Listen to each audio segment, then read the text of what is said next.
Alors, La visite de la vieille dame, c'est un texte qui a été écrit en 1954, un texte un peu hors norme, qui navigue entre la farce et la tragédie grecque, avec des moments d'une extrême onirisme. Alors, c'est un texte qui raconte le retour dans sa petite ville natale de la femme la plus riche du monde.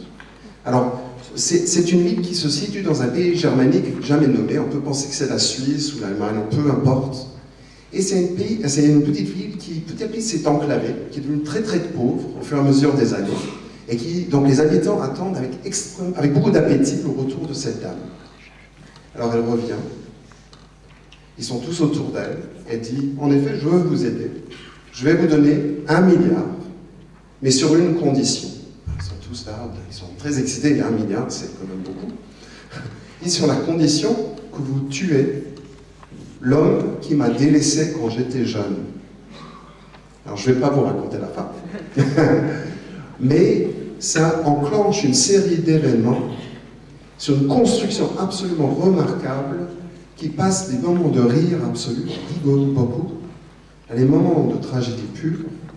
C'est très étrange comme écriture parce qu'on ne peut pas le définir dans une forme ou une sorte de catégorie.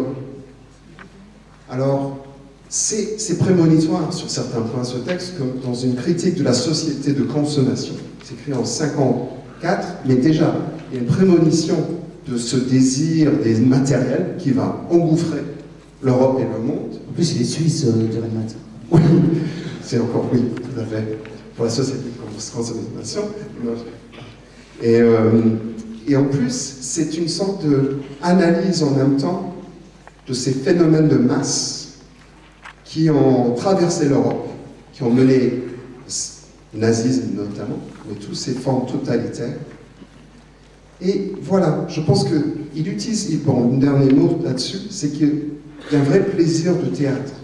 Il utilise des moyens, par exemple, je donne juste un exemple de cette chose-là, parce que soudainement, les comédiens, les personnages deviennent des arbres, ils incarnent la forêt. C'est une direction scénique à l'intérieur du texte. Alors ça peut paraître très naïf, et potentiellement un peu casse-gueule, en même temps c'est très beau, parce qu'on passe de moments, voilà, presque de farce, à ce moment de poésie, à un autre, et puis après à plein d'autres moments, et avec ces jeunes comédiens, c'est vraiment, j'ai toujours aimé ce texte, mais pour moi c'est un immense plaisir de bosser avec eux. Ils sont d'une disponibilité, ils sont pour moi une sorte de troupe idéale pour représenter ces pièces et l'incarner. Merci. Oui, en plus, ça fait quand même 15 comédiens sur scène. Monter cette pièce, c'est pas forcément facile. C'est comme une pièce de Shakespeare, il y a une grande distribution. Donc l'intérêt de la troupe est aussi là. Je dois dire que c'est un effort aussi très important pour le Théâtre de l'Union. Ça a été rendu possible grâce à l'ensemble de notre équipe, à Catherine Bravy aussi, et à vous tous, quoi. Aux artistes associés et tout ça. Donc on va voir là quand même un grand spectacle en fait au niveau... Oui, c'est une partie le sens quand Antoine et Pierre ont eu l'idée de cette première partie de saison. Je pense que c'est une très belle idée, risquée, audacieux, et en même temps un hommage aussi au travail de l'Académie et le lien qu'il y a entre le Théâtre de Lyon et l'Académie.